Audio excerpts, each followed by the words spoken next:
Ток по рукам, телефон во все голоса говорит пока.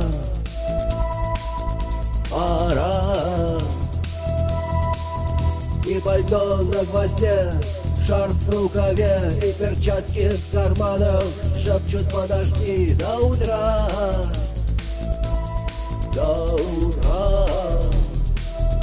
Но странный стук зовет дорогу. Может, сердце, может, стук в дверь. И когда я обернусь на пороге, я скажу одно лишь слово: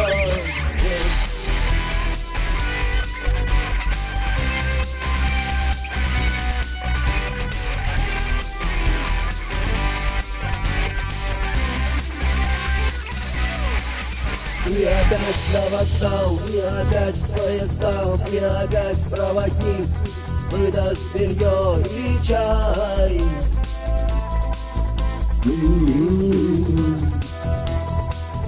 И опять не усну, и опять сквозь грохот колес не послышится слово: прощай. Но странный стук зовет дорогу. Может, сердце, может, стук в дверь. И когда я обернусь на пороге, я скажу одно лишь слово: но странный стук зовет